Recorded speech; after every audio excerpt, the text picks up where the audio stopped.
ഭൂതനാഥ സദാനന്ദ സർവഭൂതദയാപര രക്ഷ രക്ഷ മഹാബാഹോ ശാസ്ത്രേ തുഭ്യം നമോ നമഃ. ശാസ്ത്രേ തുഭ്യം നമോ നമഃ.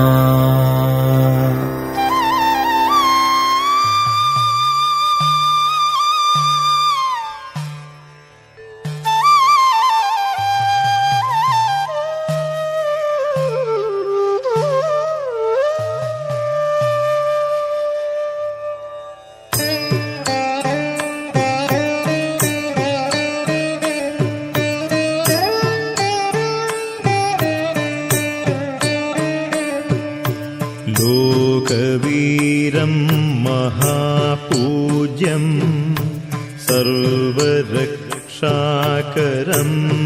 വിഭും പാർവതീഹൃദയാനന്ദം ശാസ്താരം പ്രണമാമ്യഹം.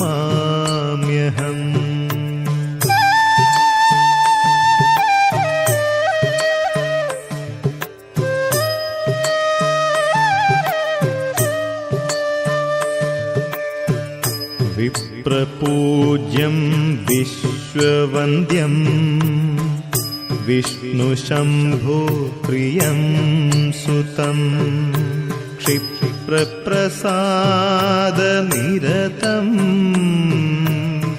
ശാസ്താരം പ്രണമാമ്യഹം.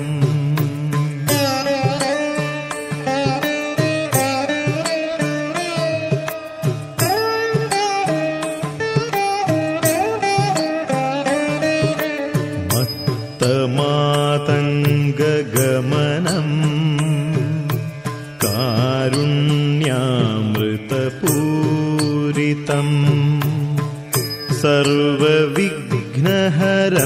ദേവം ശാസ്താരം പ്രണമാമ്യഹം.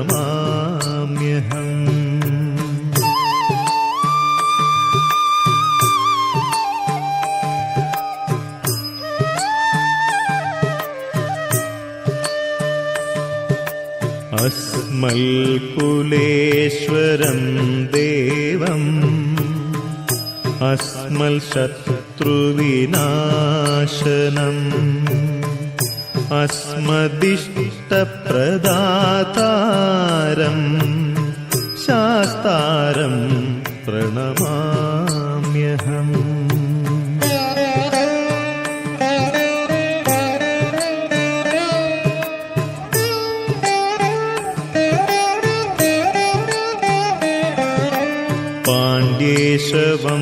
പാണ്ഡ്യേശവംശതിലകം കേരളേ കേളിവിഗ്രഹം ആർത്തത്രാണപരം ദേവം ശാസ്താരം പ്രണമാമ്യഹം.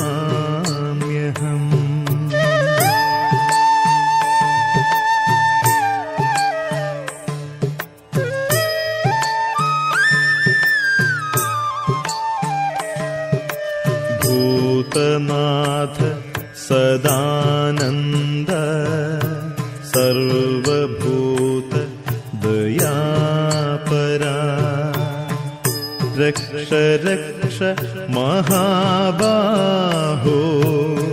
ശാസ്ത്രേ തുഭ്യം നമോ നമഃ. ശാസ്ത്രേ തുഭ്യം നമോ നമഃ. ശാസ്ത്രേ തുഭ്യം നമോ നമഃ. ശാസ്ത്രേ തുഭ്യം നമോ നമഃ. ശാസ്ത്രേ തുഭ്യം നമോ നമഃ. ശാസ്ത്രേ തുഭ്യം നമോ നമഃ.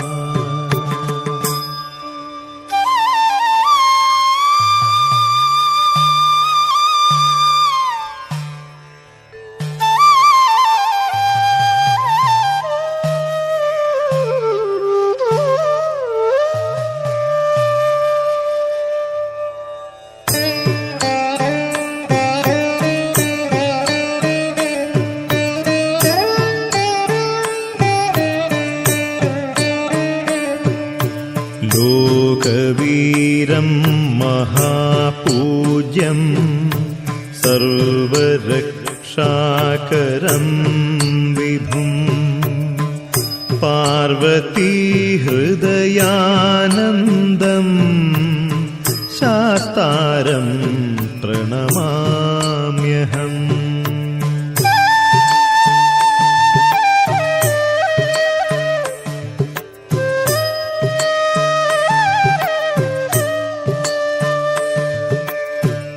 विप्रपूज्यं विश्ववन्द्यं विष्णुशम्भो प्रियं सुतं क्षिप्रप्रसादनिरतं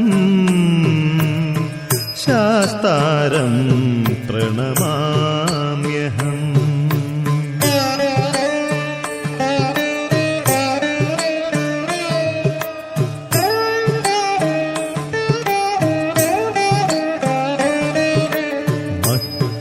मातङ्गगमनं कारुण्यामृतपूरितं सर्वविघ्नहरं देवं शास्तारं प्रणमाम्यहम्।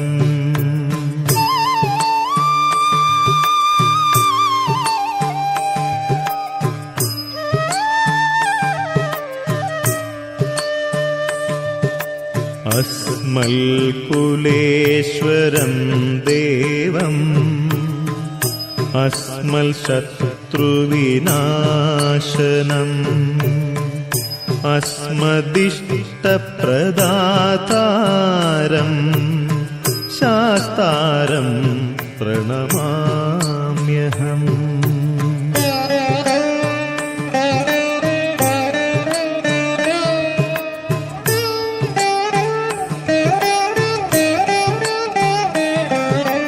पाण्ड्येशवंशतिलकम्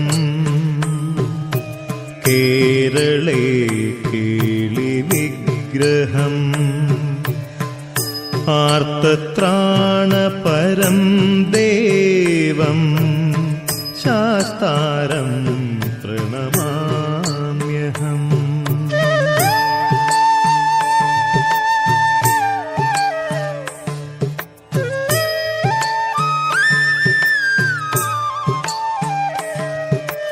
भूतनाथ सदानन्द सर्वभूत दयापरा रक्ष रक्ष महाबाहो शास्त्रे तुभ्यं नमो नमः। शास्त्रे तुभ्यं नमो नमः। शास्त्रे तुभ्यं नमो नमः। शास्त्रे तुभ्यं नमो नमः। शास्त्रे तुभ्यं नमो नमः। शास्त्रे तुभ्यं नमो नमः।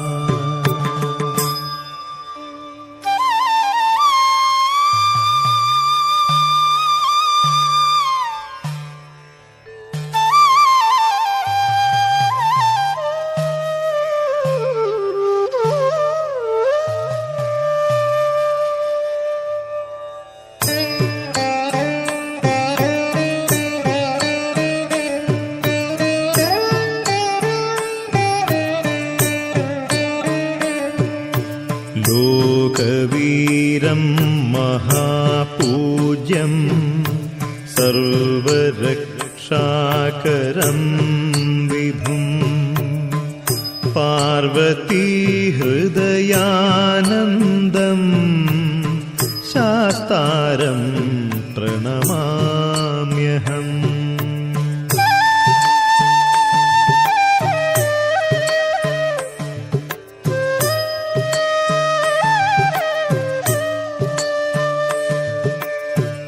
विप्रपूज्यं विश्ववन्द्यं विष्णुशम्भो प्रियं सुतं क्षिप्रप्रसादनिरतं शास्तारं प्रणमाम्यहम्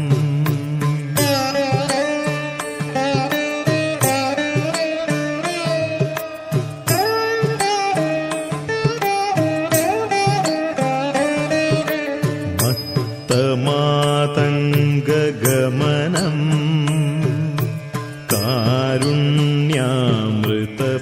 कारुण्यामृतपूरितम् सर्वविघ्नहरं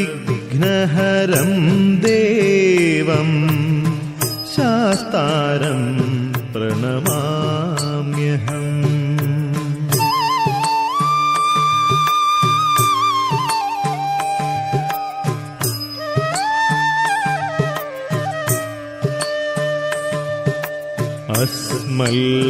अस्मल्कुलेश्वरं देवम् अस्मल्शत्रुविनाशनम् अस्मदिष्टप्रदातारम् शास्तारं प्रणमाम्यहम्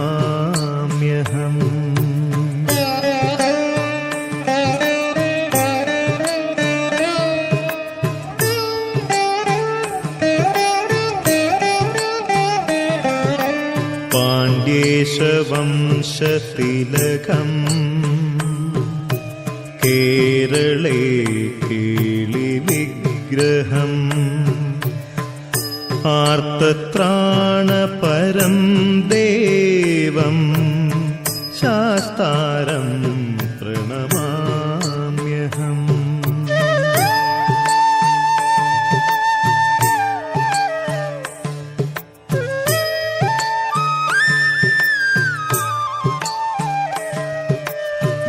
भूतनाथ सदानन्द सर्वभूत दयापरा रक्ष रक्ष महाबाहो शास्त्रे तुभ्यं नमो नमः शास्त्रे तुभ्यं नमो नमः शास्त्रे तुभ्यं नमो नमः शास्त्रे तुभ्यं नमो नमः शास्त्रे तुभ्यं नमो नमः शास्त्रे तुभ्यं नमो नमः।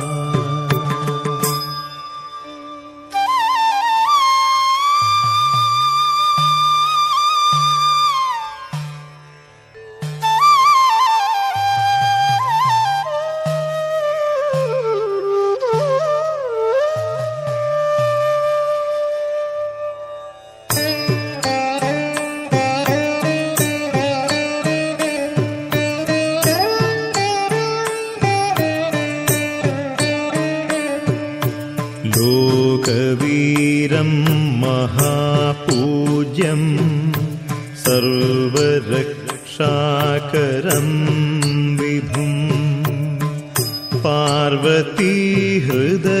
पार्वतीहृदयानन्दं शास्तारं प्रणमाम्यहम्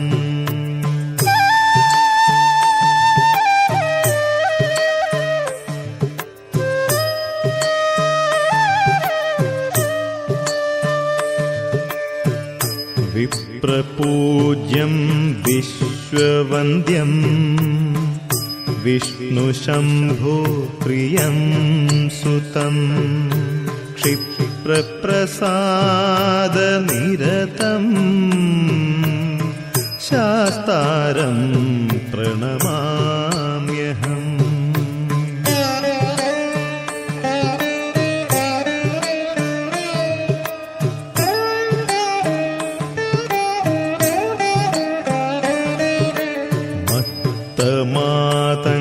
मातङ्गगमनम्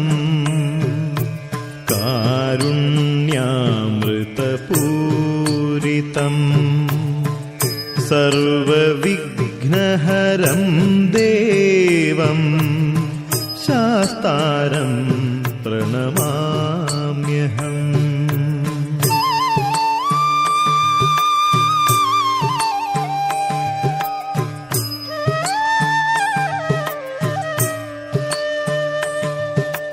अस्मल्कुलेश्वरं देवम् अस्मल्शत्रुविनाशनम् अस्मदिष्टप्रदातारम् शास्तारं प्रणमाम्यहम्।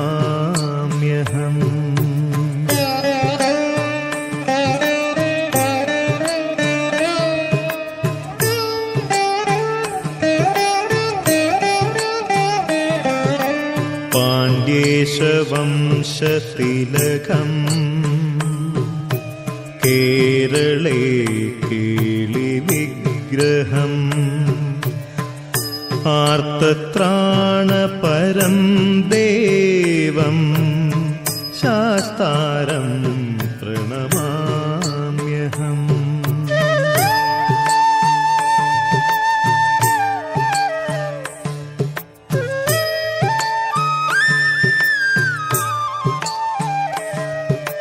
भूतनाथ सदानन्द सर्वभूत दयापरा रक्ष रक्ष महाबाहो शास्त्रे तुभ्यं नमो नमः। शास्त्रे तुभ्यं नमो नमः। शास्त्रे तुभ्यं नमो नमः। शास्त्रे तुभ्यं नमो नमः। शास्त्रे तुभ्यं नमो नमः। शास्त्रे तुभ्यं नमो नमः।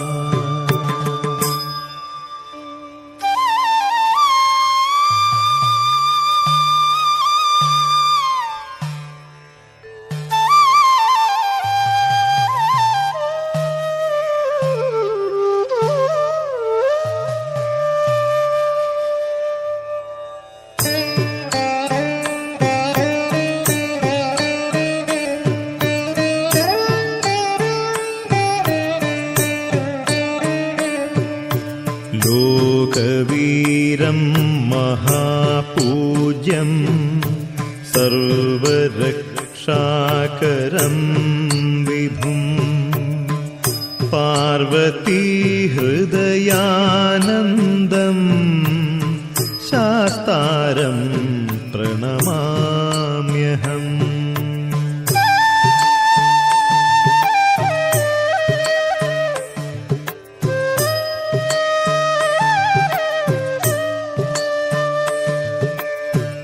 विप्रपूज्यं विश्ववन्द्यं विष्णुशम्भो प्रियं सुतं क्षिप्रप्रसादनिरतं शास्तारं प्रणमाम्यहम्।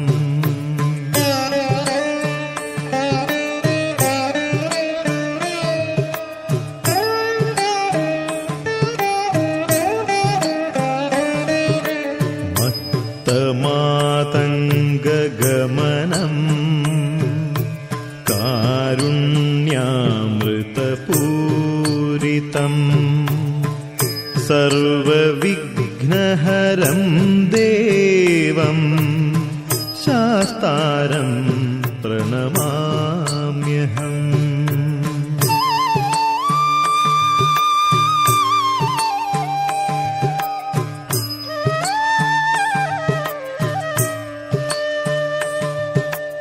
अस्मल्कुलेश्वरं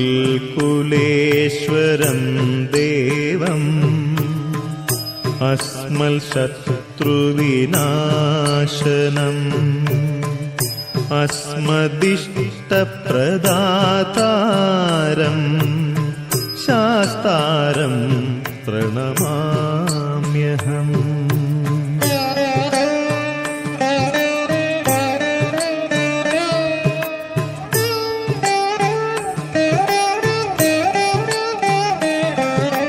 पाण्ड्येशवंशतिलकम् केरळे केलिविग्रहम् आर्तत्राणपरं देवं शास्तारं प्रणमाम्यहम्।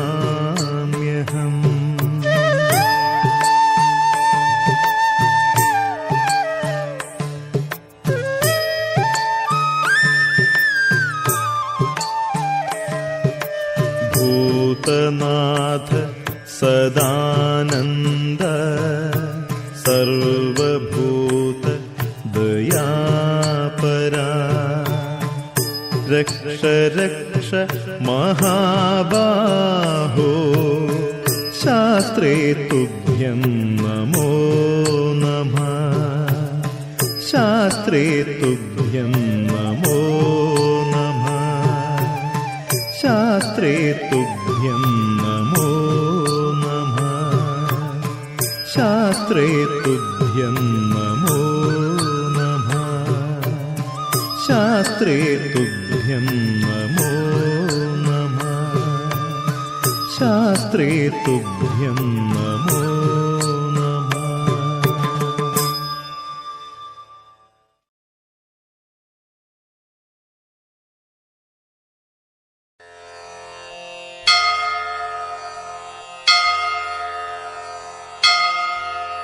लोकवीरम् महापूज्यम् सर्वरक्षाकरम् विभुम् पार्वतीहृदयानन्दम् शास्तारम् प्रणमाम्यहम्। विप्रपूज्यम् विश्ववन्द्यम् विष्णुशम्भोः प्रियम् सुतम् क्षिप्रप्रसादनिरतम् शास्तारम् प्रणमाम्यहम्। मत्तमातङ्गगमनम् कारुण्यामृतपूरितम् सर्वविघ्नहरम् देवम् शास्तारम् प्रणमाम्यहम्। अस्मत्कुलेश्वरम् देवम् अस्मत्शत्रुविनाशनम् अस्मदिष्टप्रदातारम् शास्तारम् प्रणमाम्यहम्। पाण्ड्येशवंशतिलकम् केरळे केलिविग्रहम् आर्तत्राणपरम् देवम् शास्तारम् प्रणमाम्यहम्। भूतनाथ सदानन्द सर्वभूतदयापर रक्ष रक्ष महाबाहो शास्त्रे तुभ्यम् नमो नमः। अन्यथा शरणम् नास्ति त्वमेव शरणम् मम। तस्मात् कारुण्यभावेन रक्ष माम् शबरीश्वर। करचरणकृतम् वा कायजम् कर्मजम् वा श्रवणनयनजम् वा मानसम् वा अपराधम् विहितम् अविहितम् वा सर्वमेतत् क्षमस्व। जय जय करुणाब्धे हे धर्मशास्त्र नमस्ते। ॐ शिवपुत्राय नमः। ॐ महातेजसे नमः। ॐ शिवकार्यधुरन्धराय नमः। ॐ शिवप्रदाय नमः। ॐ शिवज्ञानिने नमः। ॐ शैवधर्मसुरक्षिताय नमः। ॐ शङ्खधारिणे नमः। ॐ सुराध्यक्षाय नमः। ॐ चन्द्रमौळये नमः। ॐ सुरोत्तमाय नमः। ॐ कामेशाय नमः। ॐ कामतेजस्विने नमः। ॐ कामादिफलसंयुताय नमः। ॐ कल्याणाय नमः। ॐ कोमलाङ्गाय नमः। ॐ कल्याणफलदायकाय नमः। ॐ करुणाब्धये नमः। ॐ कर्मदक्षाय नमः। ॐ करुणारससागराय नमः। ॐ जगत्प्रियाय नमः। ॐ जगद्रक्षाय नमः। ॐ जगदानन्ददायकाय नमः। ॐ जयादिशक्तिसंसेव्याय नमः। ॐ जनाह्लादाय नमः। ॐ जिगीषुकाय नमः। ॐ जितेन्द्रियाय नमः। ॐ जितक्रोधाय नमः। ॐ जितदेवारिसङ्घकाय नमः। ॐ जैमिन्यादिमुनिसेव्याय नमः। ॐ जरामरणनाशकाय नमः। ॐ जनार्दनसुताय नमः। ॐ ज्येष्ठाय नमः। ॐ ज्येष्ठादिगणसेविताय नमः ॐ जन्महीनाय नमः ॐ जितामोहाय नमः ॐ जनकेनाभिपूजिताय नमः ॐ परमेष्ठिने नमः ॐ पशुपतये नमः ॐ पङ्कजासनपूजिताय नमः ॐ पुरहन्त्रे नमः ॐ पुरत्रात्रे नमः ॐ परमैश्वर्यदायकाय नमः ॐ पवनादिसुरैः सेव्याय नमः ॐ पञ्चब्रह्मपरायणाय नमः ॐ पार्वतीतनयाय नमः ॐ ब्रह्मणे नमः ॐ परानन्दाय नमः ॐ परात्पराय नमः ॐ ब्रह्मिष्ठाय नमः ॐ ज्ञाननिरताय नमः ॐ गुणागुणनिरूपकाय नमः ॐ गुणाध्यक्षाय नमः ॐ गुणनिधये नमः ॐ गोपालेनाभिपूजिताय नमः ॐ गोरक्षकाय नमः ॐ गोधनाय नमः ॐ गजारूढाय नमः ॐ गजप्रियाय नमः ॐ गजग्रीवाय नमः ॐ गजस्कन्धाय नमः ॐ गभस्तये नमः ॐ गोपतये नमः ॐ प्रभवे नमः ॐ ग्रामपालाय नमः ॐ गजाध्यक्षाय नमः ॐ दिग्गजेनाभिपूजिताय नमः ॐ गणाध्यक्षाय नमः ॐ गणपतये नमः ॐ गवाम्पतये नमः ॐ अहर्पतये नमः ॐ जटाधराय नमः ॐ जलनिभाय नमः ॐ जैमिन्यैरभिपूजिताय नमः ॐ जलन्धरनिहन्त्रे नमः ॐ शोणाक्षाय नमः ॐ शोणवाससाय नमः ॐ सुराधिपाय नमः ॐ शोकहन्त्रे नमः ॐ शोभाक्षाय नमः ॐ सूर्यतेजसाय नमः ॐ सुरार्चिताय नमः ॐ सुरैर्वन्द्याय नमः ॐ शोणाङ्गाय नमः ॐ शल्मलीपतये नमः ॐ सज्ज्योतिषे नमः ॐ शरवीरघ्नाय नमः ॐ शरश्चन्द्रनिभाननाय नमः ॐ सनकादिमुनिध्येयाय नमः ॐ सर्वज्ञानप्रदाय नमः ॐ विभवे नमः ॐ हलायुधाय नमः ॐ हंसनिभाय नमः ॐ हाहाहूहूमुखस्तुत्याय नमः ॐ हरये नमः ॐ हरप्रियाय नमः ॐ हंसाय नमः ॐ हर्यक्षासनतत्पराय नमः ॐ पावनाय नमः ॐ पावकनिभाय नमः ॐ भक्तपापविनाशनाय नमः ॐ भसिताङ्गाय नमः ॐ भयत्रात्रे नमः ॐ भानुमते नमः ॐ भयनाशनाय नमः ॐ त्रिपुण्ड्रधारिणे नमः ॐ त्रिनयनाय नमः ॐ त्रिपुण्ड्राङ्कितमस्तकाय नमः ॐ त्रिपुरघ्नाय नमः ॐ देववराय नमः ॐ देवारिकुलसंहृताय नमः ॐ देवसेनाधिपाय नमः ॐ तेजसे नमः ॐ तेजोराशये नमः ॐ दशाननाय नमः ॐ दारुणाय नमः ॐ दोषहन्त्रे नमः ॐ दोर्दण्डाय नमः ॐ दण्डनायकाय नमः ॐ धनुष्पाणये नमः ॐ धराध्यक्षाय नमः ॐ धनिकाय नमः ॐ धर्मवत्सलाय नमः ॐ धर्मज्ञाय नमः ॐ धर्मनिरताय नमः ॐ धनुःशास्त्रपरायणाय नमः ॐ स्थूलकर्णाय नमः ॐ स्थूलतनवे नमः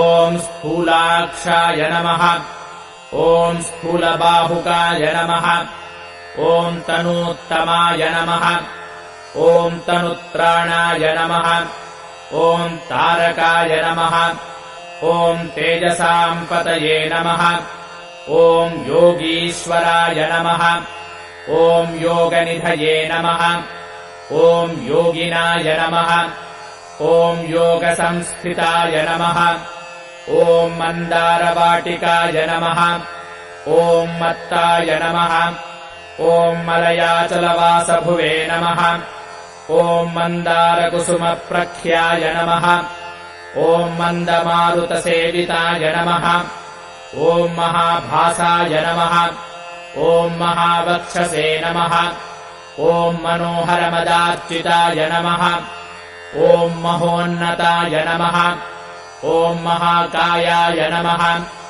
ॐ महानेत्राय नमः ॐ महाहनवे नमः ॐ मरुत्पूज्याय नमः ॐ मानधनाय नमः ॐ मोहनाय नमः ॐ मोक्षदायकाय नमः ॐ मित्राय नमः ॐ मेधाय नमः ॐ महोजस्विने नमः ॐ महावर्षप्रदायकाय नमः ॐ भाषकाय नमः ॐ भाष्यशास्त्रज्ञाय नमः ॐ भानुमते नमः ॐ भानुतेजसे नमः ॐ भवानीपुत्रकाय नमः ॐ भिषजे नमः ॐ भवतारणकारणाय नमः ॐ नीलाम्बराय नमः ॐ नीलनिभाय नमः ॐ नीलग्रीवाय नमः ॐ निरञ्जनाय नमः ॐ नेत्रत्रयाय नमः ॐ निषादज्ञाय नमः ॐ नानारत्नोपशोभिताय नमः ॐ रत्नप्रभाय नमः ॐ रमापुत्राय नमः ॐ रमया परितोषिताय नमः ॐ राजसेव्याय नमः ॐ राजधनाय नमः ॐ रणदोर्दण्डमण्डिताय नमः ॐ रमणाय नमः ॐ रेणुकासेव्याय नमः ॐ रजनीचरदारणाय नमः ॐ ईशानाय नमः ॐ इभराट्सेव्याय नमः ॐ ईशनत्रयनाशनाय नमः ॐ इडावासाय नमः ॐ हेमनिभाय नमः ॐ हैमप्राकारशोभिताय नमः ॐ हरिहरात्मजाय नमः ॐ हंसाय नमः ॐ हयग्रीवाय नमः ॐ हयप्रियाय नमः ॐ हाटकस्फटिकप्रख्याय नमः ॐ हंसारूढेन सेविताय नमः ॐ वनवासाय नमः ॐ वनाध्यक्षाय नमः ॐ वामदेवाय नमः ॐ वराननाय नमः ॐ वैवस्वतपतये नमः ॐ विष्णवे नमः ॐ विराड्रूपाय नमः ॐ विशालवते नमः ॐ वेणुनादाय नमः ॐ वरग्रीवाय नमः ॐ वराभयकरान्विताय नमः ॐ वर्चस्विने नमः ॐ विपुलग्रीवाय नमः ॐ विपुलाक्षाय नमः ॐ विनोदवते नमः ॐ वैनववनवासाय नमः ॐ वामदेवेन सेविताय नमः ॐ वेत्रहस्ताय नमः ॐ वेदनिधये नमः ॐ वंशदेवाय नमः ॐ वराङ्गकाय नमः ॐ ह्रीङ्काराय नमः ॐ ह्रीं मनसे नमः ॐ हृष्टाय नमः ॐ हिरण्याय नमः ॐ हेमसम्भवाय नमः ॐ हुताशाय नमः ॐ हुतनिष्पन्नाय नमः ॐ हुङ्कारकृतिसुप्रभवे नमः ॐ हव्यवाहाय नमः ॐ हव्यकराय नमः ॐ अट्टहासाय नमः ॐ अपराहताय नमः ॐ अणुरूपाय नमः ॐ रूपकराय नमः ॐ अजराय नमः ॐ अतनुरूपकाय नमः ॐ हंसमन्त्राय नमः ॐ हुतभुजे नमः ॐ हेमाम्बराय नमः ॐ सुलक्षणाय नमः ॐ नीपप्रियाय नमः ॐ नीलवाससे नमः ॐ निधिपालाय नमः ॐ निरातपाय नमः ॐ क्रोडहस्ताय नमः ॐ तपस्त्रात्रे नमः ॐ तपोरक्षाय नमः ॐ तपाह्वयाय नमः ॐ मूर्धाभिषिक्ताय नमः ॐ मूर्धभिषजे नमः ॐ मानधनाय नमः ॐ मन्त्ररूपाय नमः ॐ मृडाय नमः ॐ मनवे नमः ॐ मेधाविने नमः ॐ मेधसाय नमः ॐ मुष्णवे नमः ॐ मकराय नमः ॐ मकरालयाय नमः ॐ मार्ताण्डाय नमः ॐ मञ्जुकेशाय नमः ॐ मासपालाय नमः ॐ महौषधये नमः ॐ श्रोत्प्रियाय नमः ॐ शोभमानाय नमः ॐ सवित्रे नमः ॐ सर्वदेशिकाय नमः ॐ चन्द्रहासाय नमः ॐ शमाय नमः ॐ सक्ताय नमः ॐ शशिभासाय नमः ॐ समाधिकाय नमः ॐ सुदन्ताय नमः ॐ सुकपोलाय नमः ॐ षड्वर्णाय नमः ॐ सम्पदोधिपाय नमः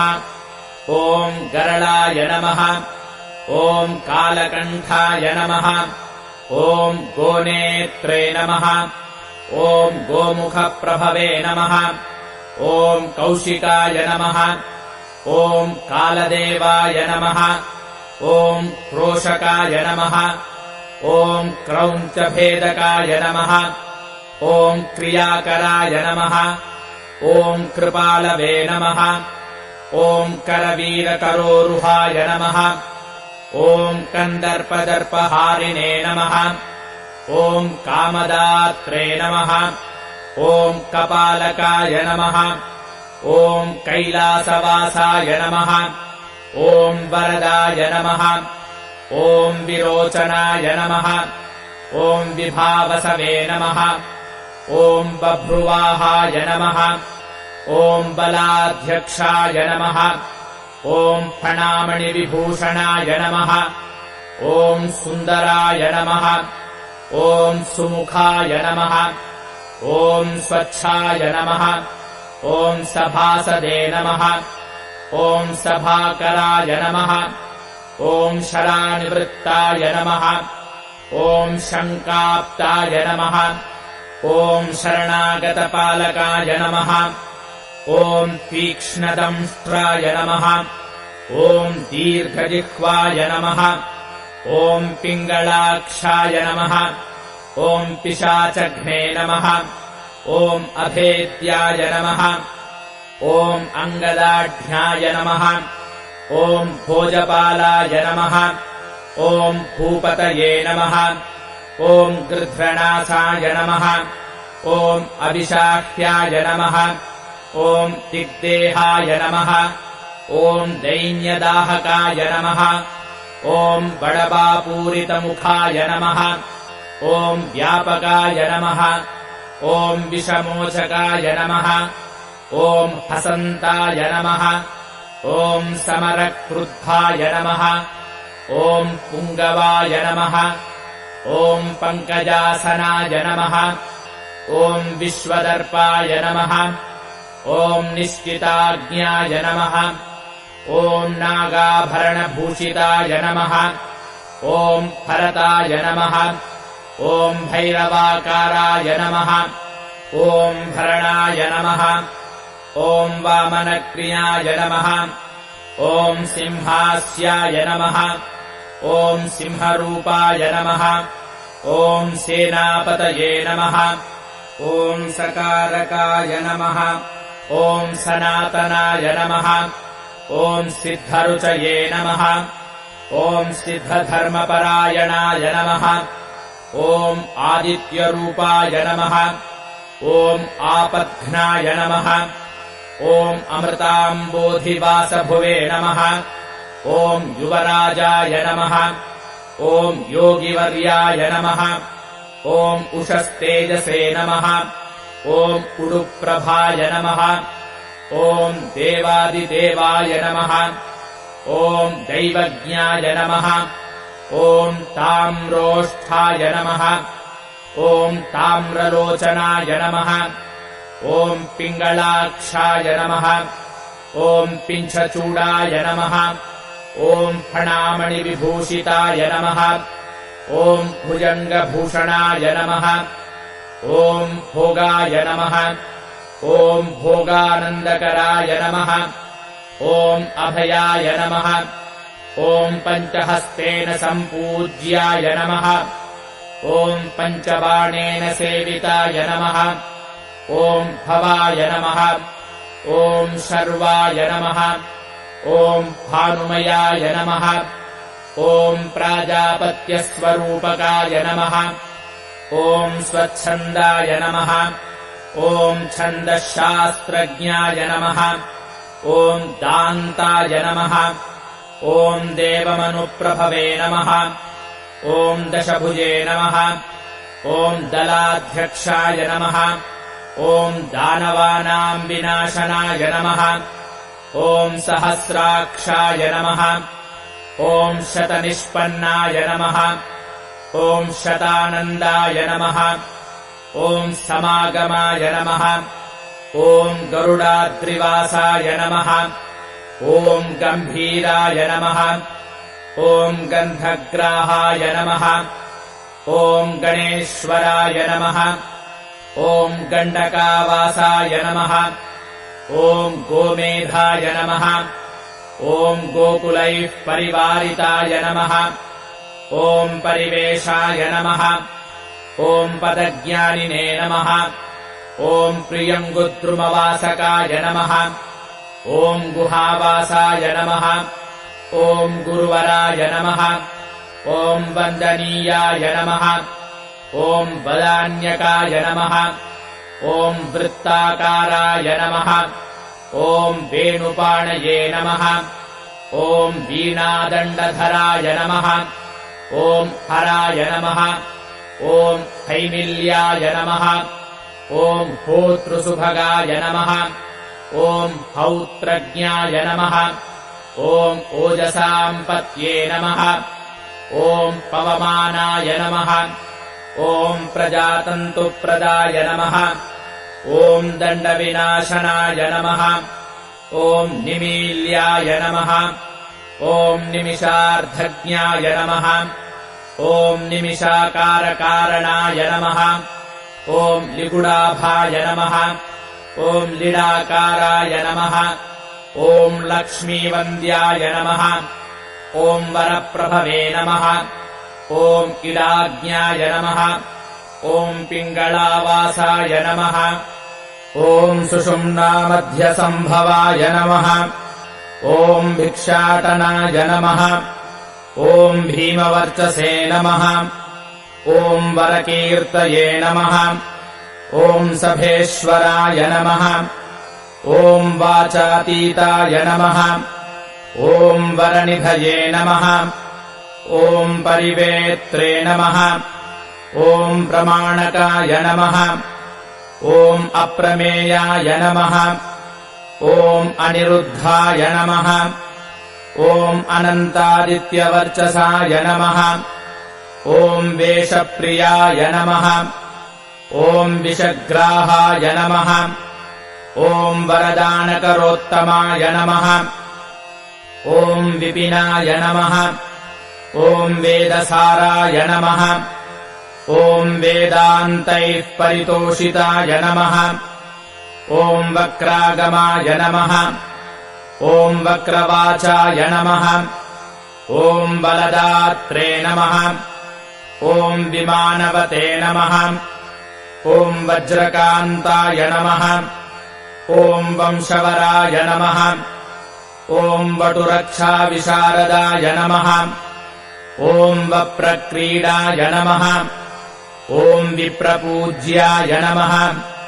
ॐ वेलाराशये नमः। ॐ चलालकाय नमः। ॐ क्रोडास्याय नमः।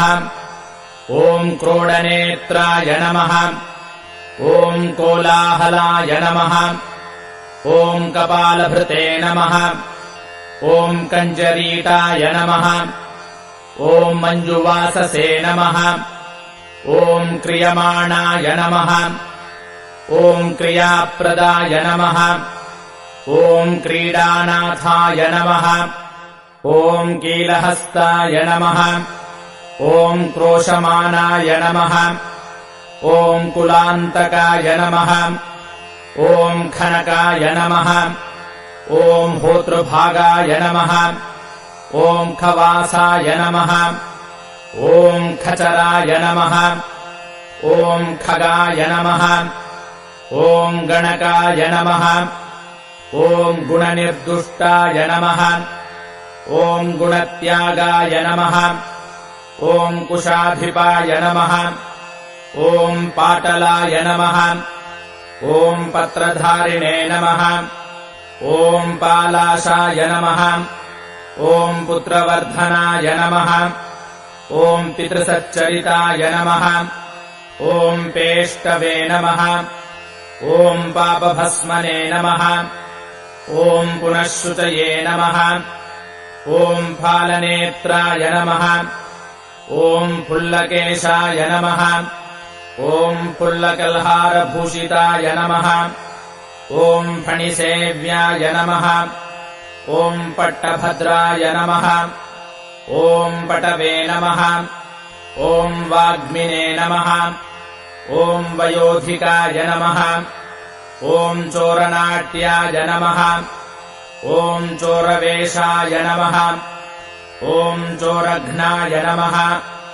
ॐ चौर्यवर्धनाय नमः। ॐ चञ्चलाक्षाय नमः। ॐ चामरकाय नमः। ॐ मरीचये नमः। ॐ मन्दगामिकाय नमः। ॐ मृडाभाय नमः। ॐ मेषवाहाय नमः। ॐ मैथिल्याय नमः।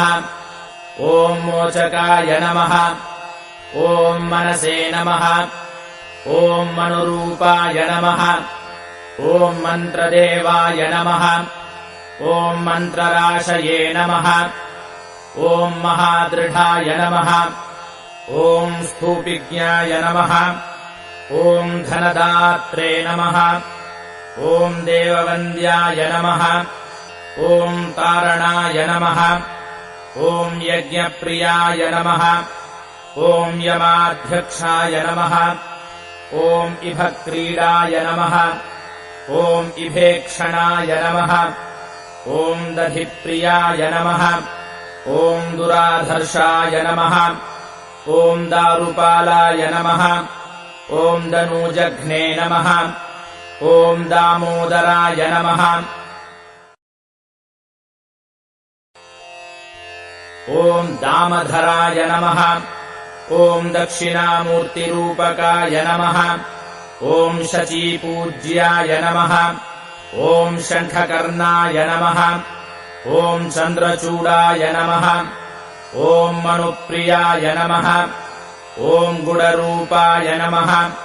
ॐ गुडाकेशाय नमः। ॐ कुलधर्मपरायणाय नमः। ॐ कालकण्ठाय नमः। ॐ गाढगात्राय नमः। ॐ गोत्ररूपाय नमः। ॐ कुलेश्वराय नमः। ॐ आनन्दभैरवाराध्याय नमः। ॐ हयमेधफलप्रदाय नमः। ॐ दध्यन्नासक्तहृदयाय नमः।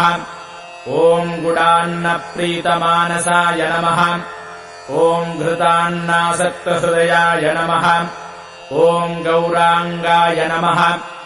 ॐ गर्वभञ्जकाय नमः ॐ गणेशपूज्याय नमः ॐ गगनाय नमः ॐ गणानाम् पतये नमः ॐ गर्जिताय नमः ॐ छद्महीनाय नमः ॐ शशिरदाय नमः ॐ शत्रूणाम् पतये नमः ॐ अङ्गिरसे नमः ॐ चराचरमयाय नमः ॐ शान्ताय नमः ॐ शरभेशाय नमः ॐ शतातपाय नमः ॐ वीराराध्याय नमः ॐ वक्रगमाय नमः ॐ वेदाङ्गाय नमः ॐ वेदसञ्चराय नमः ॐ पर्वतारोहणाय नमः ॐ पूष्णे नमः ॐ परमेशाय नमः ॐ प्रजापतये नमः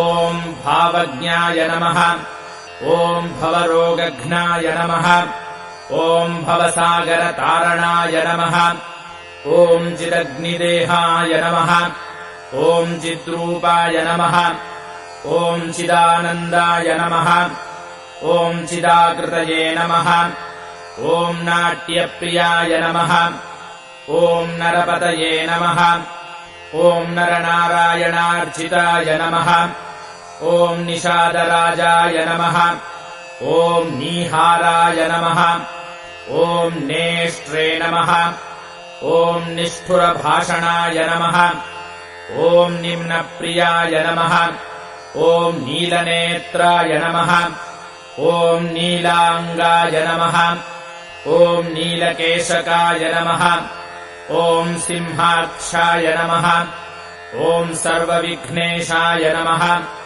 ॐ सामवेदपरायणाय नमः ॐ सनकादिमुनिध्येयाय नमः ॐ षड्वरीशाय नमः ॐ षडाननाय नमः ॐ सुरूपाय नमः ॐ सुलभाय नमः ॐ स्वर्गाय नमः ॐ शचीनाथेन पूजिताय नमः ॐ काकिनाय नमः ॐ कामदहनाय नमः ॐ दग्धपापाय नमः ॐ दराधिपाय नमः ॐ दामग्रन्थिने नमः ॐ शतस्त्रीशाय नमः ॐ तन्त्रीपालाय नमः ॐ तारकाय नमः ॐ ताम्राक्षाय नमः ॐ तीक्ष्णदंष्ट्राय नमः ॐ तिलभोज्याय नमः ॐ तिलोदराय नमः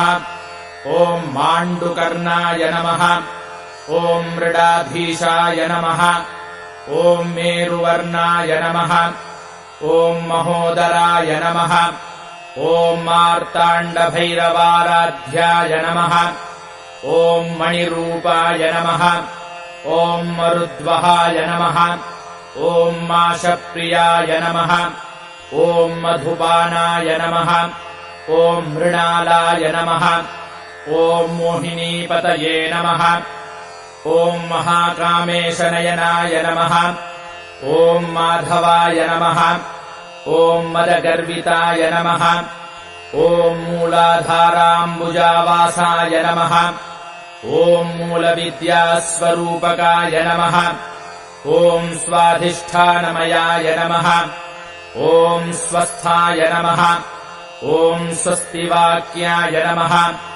ॐ श्रुवायुधाय नमः ॐ मणिपूराब्जनिलयाय नमः ॐ महाभैरवपूजिताय नमः ॐ अनाहताब्जरसिकाय नमः ॐ ह्रीङ्काररसपेशलाय नमः ॐ भ्रूमध्यवासाय नमः ॐ भ्रूकान्ताय नमः ॐ भरद्वाजेन पूजिताय नमः ॐ सहस्राराम्बुजावासाय नमः ॐ सवित्रे नमः ॐ सामवाचकाय नमः ॐ मुकुन्दाय नमः ॐ गुणातीताय नमः ॐ गुणपूज्याय नमः ॐ गुणाश्रयाय नमः ॐ धन्याय नमः ॐ धनभृते नमः ॐ दाहाय नमः ॐ धनदानकराम्बुजाय नमः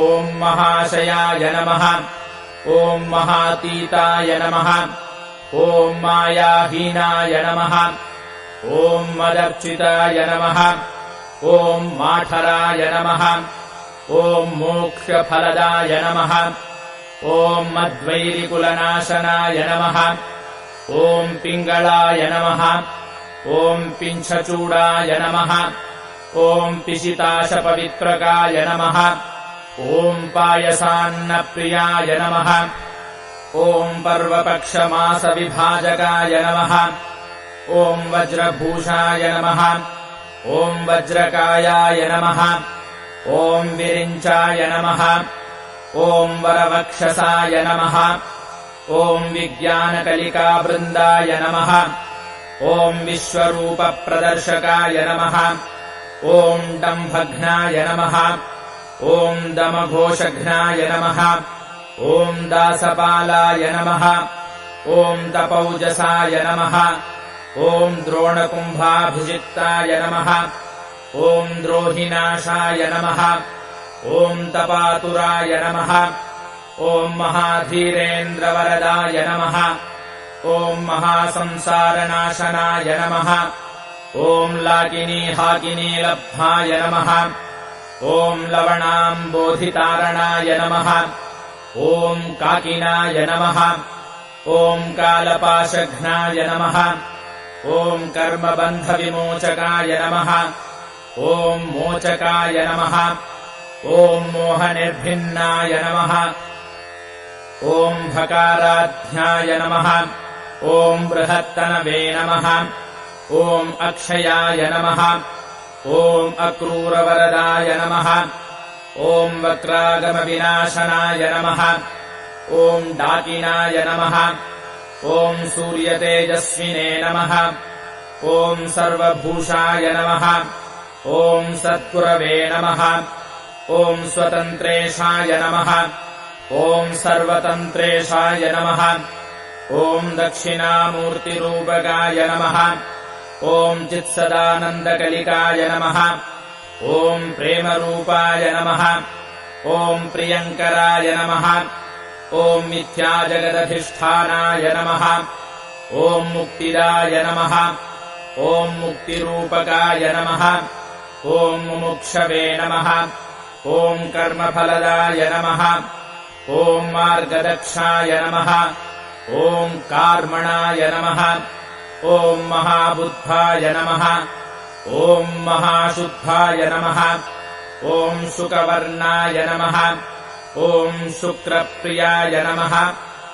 ॐ सोमप्रियाय नमः ॐ सुरप्रीताय नमः ॐ पर्वाराधनतत्पराय नमः ॐ अजपाय नमः ॐ जनहंसाय नमः ॐ फलपाणिप्रपूजिताय नमः ॐ अर्चिताय नमः ॐ वर्चसाय नमः ॐ वाग्मिने नमः ॐ वीरवेशाय नमः ॐ विधुप्रियाय नमः ॐ लास्यप्रियाय नमः ॐ लयकराय नमः ॐ लाभालाभविवर्जिताय नमः ॐ पञ्चाननाय नमः ॐ पञ्चगुरवे नमः ॐ पञ्चयज्ञफलप्रदाय नमः ॐ परशुहस्ताय नमः ॐ पावकेशाय नमः ॐ पर्जन्यसमगर्जिताय नमः ॐ पापारये नमः ॐ परमोदाराय नमः ॐ प्रजेशाय नमः ॐ पङ्कनाशनाय नमः ॐ नष्टकर्मणे नमः ॐ नष्टवैराय नमः ॐ इष्टसिद्धिप्रदायकाय नमः ॐ नागाधीशाय नमः ॐ नष्टपापाय नमः ॐ इष्टनामविधायकाय नमः ॐ सामरस्याय नमः ॐ अप्रमेयाय नमः ॐ पाषण्डिने नमः ॐ पर्वतप्रियाय नमः ॐ पञ्चकृत्याय नमः ॐ परोपेताय नमः ॐ पञ्चपञ्चातिशायिकाय नमः ॐ पद्माक्षाय नमः ॐ पद्मवदनाय नमः ॐ पावकाभाय नमः ॐ प्रियङ्कराय नमः ॐ कार्तस्वराङ्गाय नमः ॐ गौराङ्गाय नमः ॐ गौरीपुत्राय नमः ॐ गणेश्वराय नमः ॐ आश्लिष्टाय नमः ॐ शिष्टवपुषे नमः ॐ शीतांशवे नमः ॐ शुभदीधितये नमः ॐ दक्षध्वंसाय नमः ॐ दक्षकराय नमः ॐ वराय नमः ॐ कात्यायनीसुताय नमः ॐ सुमुखाय नमः ॐ मार्गणाय नमः ॐ गर्भाय नमः ॐ गर्वभङ्गाय नमः ॐ कुशासनाय नमः ॐ कुलपालपतये नमः ॐ श्रेष्ठाय नमः ॐ पवमानाय नमः ॐ प्रजाधिपाय नमः ॐ दर्शप्रियाय नमः ॐ दर्विकाराय नमः ॐ दीर्घकायाय नमः ॐ दिवाकराय नमः ॐ भेरीनादप्रियाय नमः ॐ वृन्दाय नमः ॐ बृहत्सेनाय नमः ॐ सुपालकाय नमः ॐ सुब्रह्मणे नमः ॐ ब्रह्मरसिकाय नमः ॐ रसज्ञाय नमः ॐ रजताद्रिभासे नमः ॐ तिमिरघ्नाय नमः ॐ मिहिराभाय नमः ॐ महानीलसमप्रभाय नमः ॐ श्रीचन्दनविलिप्ताङ्गाय नमः ॐ श्रीपुत्राय नमः ॐ श्रीतरुप्रियाय नमः ॐ लाक्षावर्णाय नमः ॐ लसत्कर्णाय नमः ॐ रजनिध्वंसिसन्निभाय नमः ॐ बिन्दुप्रियाय नमः ॐ अम्बिकापुत्राय नमः ॐ बैन्दवाय नमः ॐ बलनायकाय नमः ॐ आपन्नतारकाय नमः ॐ तप्ताय नमः ॐ तप्तकृच्छफलप्रदाय नमः ॐ मरुद्वृधाय नमः ॐ महाखर्वाय नमः ॐ चिरावासाय नमः ॐ शिखिप्रियाय नमः ॐ आयुष्मते नमः ॐ अनघाय नमः ॐ दूताय नमः ॐ आयुर्वेदपरायणाय नमः